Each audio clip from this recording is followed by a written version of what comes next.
Hey friends, welcome back to the channel. Hope you all are doing well. I know I haven't been making much content on the Civic lately, but that's because I've been busy with work and there really isn't much more to do on it. The Civic is pretty much as far as I want to take it right now. Other than a few little odds and ends here and there isn't anything major that needs to be done on the car anymore. But during this time off, I went and bought a new to me truck. I'm excited to show you guys. I freaking love the thing so much. Go ahead and check it out.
Since I've been looking for a tow vehicle, of course there have been some criteria that it has to meet. Number one, it needs to have a V8. It needs to have the power to tow without struggling too much. Number two, I live in the city of Chicago and I have street parking here, so I have to be mindful of how large of a vehicle I get. Number three, this new vehicle is most likely going to replace my daily. I just don't have any room for two vehicles on the streets of Chicago. So unfortunately, my new daily is gonna be a V8. It's gonna be really crappy on fuel mileage, but because of this, I need it to be in a fairly good condition, preferably a vehicle from down south of the Pacific Northwest or West Coast, something that's rust-free, low mileage, and has a ton of life left in it. Now up until that point, I was stuck between an SUV and a traditional truck. Now when you have the criteria of having a V8, being relatively small and in good condition, a couple of vehicles come into mind. At the top of the list, I did have the Lexus GX470. That was a really good candidate for me. Another one was the first gen Sequoia and even the V8 4Runner. But at the end of the day, I really liked the utility of a truck. So having a truck bed,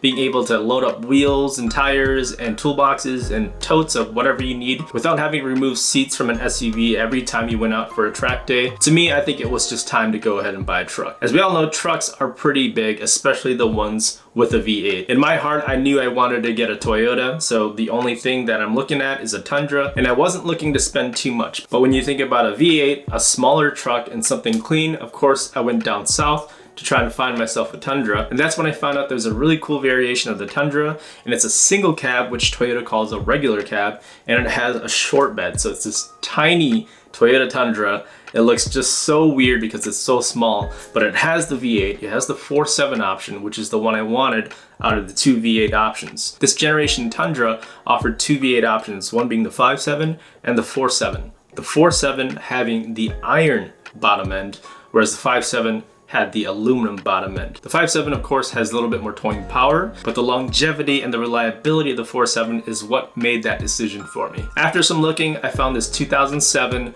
super white Toyota Tundra, regular cab, short bed from Texas. It sat at a dealership for a couple of weeks, maybe even a couple of months, because in reality, if you're looking for a work truck, you're probably not gonna pick up a single cab short bed. So it's been sitting there specifically waiting for someone who was looking for that exact trim. And that happened to be me. Because this truck was a Southern car, the frame had absolutely zero rust. We did a video call, he showed me the entire frame. I mean, you have a little bit of surface rust here and there on the leaf springs, like really small amount, but the actual frame itself, the part that really matters, especially on this generation Tundra that had problems with the frames rusting out, this thing was essentially rust-free and it was in such good condition that I bought it from them, they shipped it up to me, and it's been one of the most fun vehicles I've ever owned. Now, unfortunately, this truck is two-wheel drive, so it might be a bit sketchy here in the Chicago winters, but hopefully we'll get through winter fine. If I have to, I'll add some sandbags to the truck bed to weigh down the rear so I can get some kind of traction. It makes sense with it being a Texas vehicle and two-wheel drive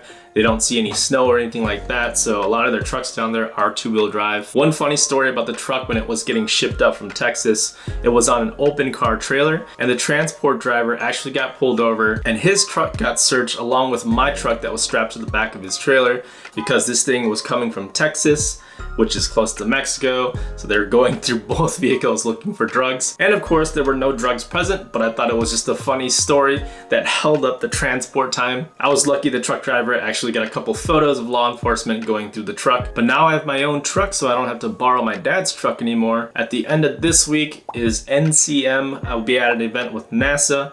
I told you guys I was initially going to be in HPDE 1 to learn the ropes, make my way through HPDE 2, 3, 4, and then hopefully be able to go for my comp license. That's all gonna happen next year. But this year, I just wanted to get my foot into the door. I talked with Eric Meyer, who is the chief instructor of the region. He actually works with my company Extreme as well. So we've been talking, and he's actually going to be starting me in HPDE 2. So that's one less step for me to take on my journey to wheel to wheel. But I'm excited for this weekend. I've got my own truck, pull my own car now. So please stay tuned for some track footage coming soon. I just spent a weekend in Indiana shooting a bunch of TCRs that I'm stocking up for the off season. I've got a few more that I'd like to shoot as well here in Chicago. But stay tuned, there's gonna be some good content coming up. Hope you guys like the new truck, because I really do. So if you guys like the video, go ahead and give it a thumbs up. So if you guys wanna stay up to date with my car or my new truck or track cars in general, go ahead and subscribe to the channel. And if you'd like, go ahead and share the video, because it definitely helps out the channel. But until next time, stay safe, stay smooth, and we'll see you guys in the next video.